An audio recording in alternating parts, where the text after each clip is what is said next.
to 2.7 in literally a second. Yeah, that's a million DPS. We did it. That is a million DPS on my Infernalist monk. That is crazy. I am super proud of that. I'm super satisfied. Yep.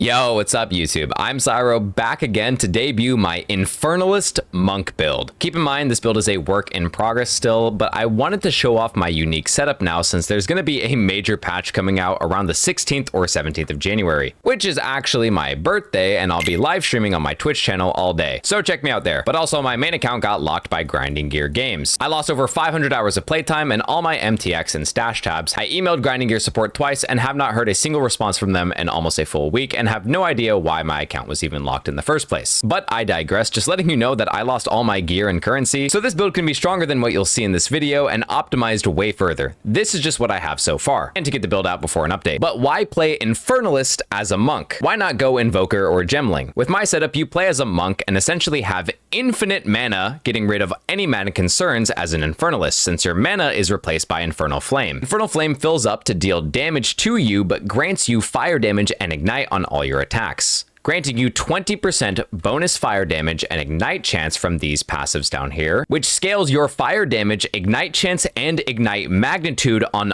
all your damage instead of just the fire portion. The biggest drawback to this setup is that the Infernal Flames make you take fire damage every time it reaches its cap, which damages your shield with a burst of fire damage. This can be mitigated by your fire res, so you should always have your fire res capped out. But the best part is that despite it damaging your shield, you can use the Eternal Youth Keystone to recharge your shield with your red pots. This allows you to constantly proc Infernal Flame without actually dying from it because you can heal back your shield faster than it can kill you. And when this does inevitably hurt your shield and start to kill you, you can cast Barrier Invocation for infinite Eye of Winter spam, because Barrier Invocation allows you to gain energy every time you take shield damage, and since this only damages your shield directly, you're able to just spam Eye of Winter as much as you want. Combine the Eye of Winter spam with Tempest Bell, because Eye of Winter inflicts critical weakness, which gets you up to 10% bonus crit chance, and your bell does 30% more damage for each elemental ailment on the bell. With my setup, you are applying electrocute, ignite,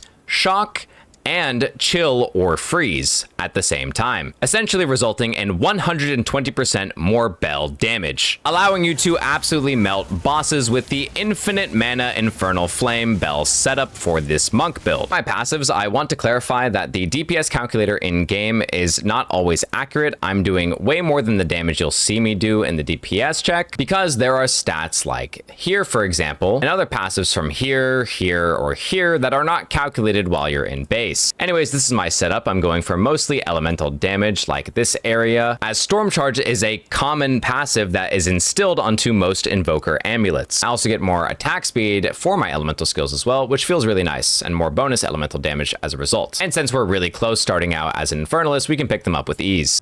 I'm mainly going for shielding, attack damage, attack speed, crit chance, and crit damage. And most importantly, down here, we have the Herald passive, which gives us bonus 50% cold damage, fire damage, and lightning damage with our triple Herald setup, as we are going to have all three Heralds on our character and active at all times. Again, since we're playing the Infernalist, we are making use of these passives that turn all of our damage to contribute into ignite chance and magnitude for ignite, and 20% of all our damage as bonus fire damage, and giving us 30% more crit damage bonus. As you can see, once again, this 30% more critical damage bonus is actually giving me 100% bonus crit damage in the calculation here. So leaving all of these heralds active not only helps you clear maps faster, but actually just grants you thousands of free damage just from this single node. Once again, this passive tree and the max roll will be linked in the description below, so be sure to check that out for everything. Again, the biggest drawback to this build is that it does end up killing you quite often, so you have to chug your pots, and has around 195 spirit minimum to make everything work. I don't have much chaos resistance right now, but honestly, I just can't afford the perfect gear. I don't have best in slot gear since my account was locked. I lost everything, like I mentioned at the start of this video.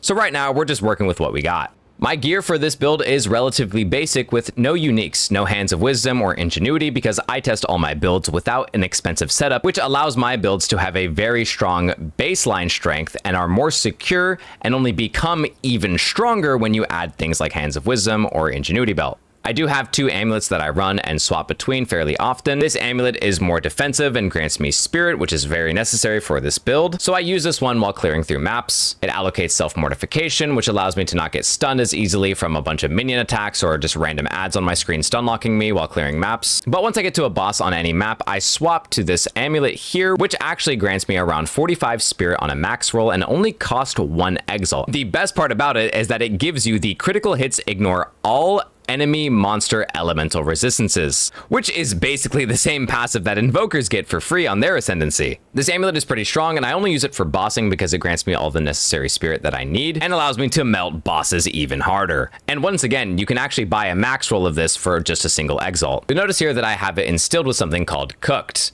It gives me 50% critical damage bonus during any flask effect. This is extremely important, especially when fighting a boss, because you are constantly dealing damage to yourself, which means you are constantly chugging back your red pots to restore that damage that you lost. So with my setup, when you deal damage to yourself and heal it back, you are always going to have this Cooked notable active, giving you 50% increased bonus damage whenever you're fighting a boss, which stacks on top of all the other multipliers that you might have, like the Grinning Immolation. Again, I do have Hands of Wisdom, but I'm intentionally not using it because it's strong without it and will be only better with it, which is how I like to make my builds. Because you can always come back and respec for this later and min-max it harder once you get them, but you don't need to have this for my build to work. As for the other gear, it's really important to get double breach rings to cap out all of your elemental resistances, and most importantly, cap out your fire res, because that self-damage that Infernal Flames do to you literally scales on your fire resistance. So the less fire resistance you have, the more damage you're going to take, and if you have 0 or negative, you can possibly just get one shot. Probably the most important part of this build is getting a really good flask.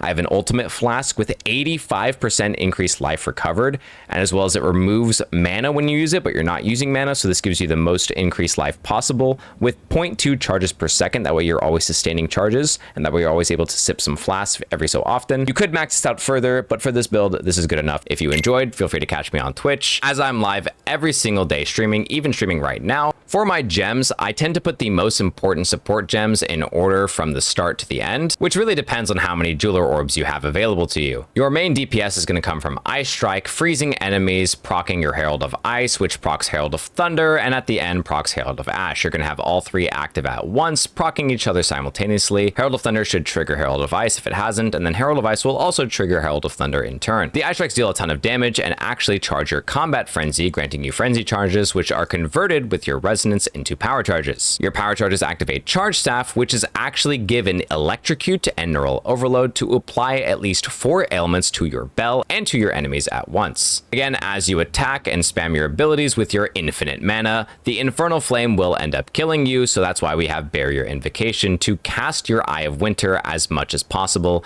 absolutely spamming it with your Herald setup, triple Herald build, and infinite mana sustain. This setup gives you strong map clearing and even higher boss melting. There are quite a few problems with it, as it can be kind of complex to fully get online, and you have pretty bad defenses since you are killing yourself. I found myself more scared of what damage I'm going to do to myself than how much damage I'm gonna get from a boss. So a lot of the times when you're fighting a boss, you have to watch your damage to yourself more than you have to watch the boss's damage to you, but watching both at the same time can be kind of hard. So that is the biggest drawback to this build, is that you will feel a little bit squishier than most other setups. But regardless, this setup is working very well for me. I'm having a lot of fun with it. I haven't seen anything like this before. I thought it would be a fun addition to the ongoing monk builds. Since Infernalist is a really cool class, I will cover just at the end. I would go demon form, since a lot of people ask why I'm not using demon form. You can't use demon forms unless you're using spells. If you're using attacks, which all monk skills are attacks, you literally get transformed back into your human state automatically. You can't use any of these if you are in a demon form. And that's the last of my Infernalist monk setup. And hopefully the patch that's coming soon doesn't change too much, but if it does, I'll be sure to update my builds and see you all in the next video. I've been SYROBE. Once again, feel free to catch me out on Twitch, and I'll leave the rest of this video with a bunch of examples of me clearing maps and killing bosses, so you guys can see exactly how it should work. Again, it's still a work in progress, but it's a very fun setup regardless, and I'm having a lot of success with it. So enjoy. Peace. So all of these maps that I'm going to be playing on are at least tier 15 or above, and mainly I'm trying to find bosses, but regardless, the setup is going well. no matter what I do. Once again, I am working on a bit of a handicap there because I have lost all of my main gear and all of my main currency, and everything that I was using in my previous videos is just gone now since I lost my account. So, you know, hashtag free SYROBE. Hopefully Grinding Gear Games takes notice and responds sooner rather than later, because it's been missing for about a week now. Yeah, we're easily topping 200,000 DPS with this setup, off meta build. It is comparable to most main DPS setups for Invoker or other monk builds in general. And again, that's still not applying things like penetration or applying the bell damage that I have or the extra crit chance that I'll get when I'm fighting a boss. We have a boss now. Let's go. This is a tier 15 boss. Ah, fuck. I forgot to take off the fucking thing. No. See, I always forget that. I'm so bad because I always forget that. And there's the DPS. There we go. See, once I put on the correct amulet, the DPS comes out in the millions. Yes. I forgot the amulet. Big epic fail on my end. All right, we're attempting the Breach Pinnacle boss. Don't know how this is gonna go, but I think we're just gonna lock in. Gonna be a little bit harder, but hopefully we get this going. We snowball. Yep, this is a snowball. Keep it going.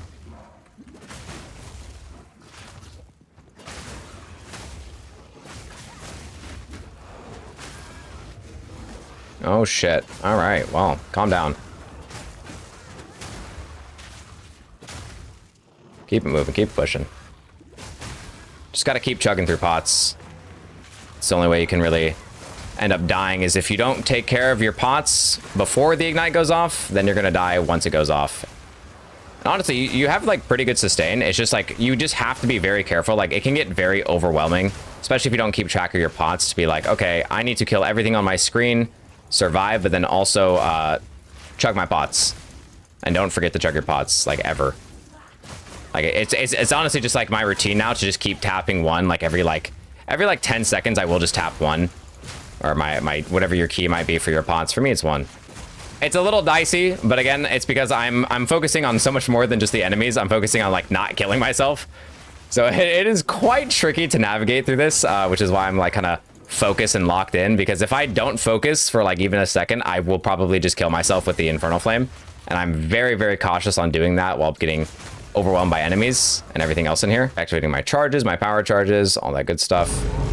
And we're good. Easy. Easy. Amulet, swap your amulet. Yes, swap the amulet. Okay, good. This time I didn't forget.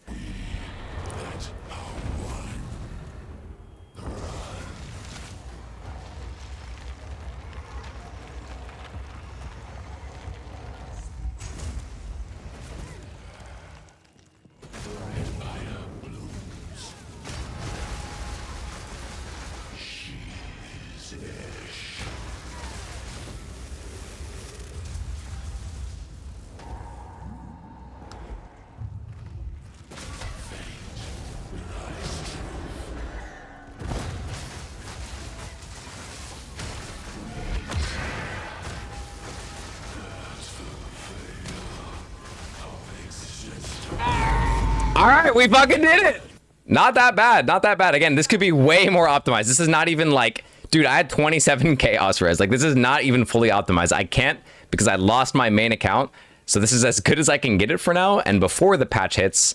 So hopefully that was a good demonstration of its DPS and its potential. Again, I'm not even running any uniques. I could have added Hands of Wisdom, spec'd more into int, or more attack speed and more dex. Lots of room for improvement, and I will be making hopefully another update video after the patch, because I'm planning on keeping this build for a while. I really do like the Infernalist setup. I feel like it can be a little bit overwhelming to keep track of all your Infernal Flames and your HP and your shielding, but honestly, wasn't that big of a deal. Pinnacle boss down. And overall, it surprised me. It surprised me. I was honestly surprised that it was this good. Yeah, this was like a tier 2, but again, I am on like, I'm on a new character. I lost all of my mapping progress. I lost all my Atlas progress. So I lost everything. So now this is good enough. I love this setup. I love my build. Very proud of it. If you enjoyed, please make sure to leave a like and subscribe, and catch me live on Twitch, where I'm live every single day, playing Path of Exile 2, waiting for this patch to drop this week, and celebrating my birthday at the same time. So yeah, feel free to check me out there if you enjoyed and want to see more interesting setups like this in the near future. I've been SYROBE, and I'll see you all live on Twitch. Peace. Oh man, I just realized, like, dude, I fucked up my build. Like, My DPS could have been way higher. I kept like fucking up the combo. I kept doing barrier and then my bell because my barrier stacked faster than my bell. Nah, it was just like, I was more worried about me dying. I was focusing on too many things. I was focusing on my shield, like right here, losing HP, needing to heal it back, that I wasn't like properly, yeah, see, and then I wintered after and then belled. I just like misinput. Then I had to roll away.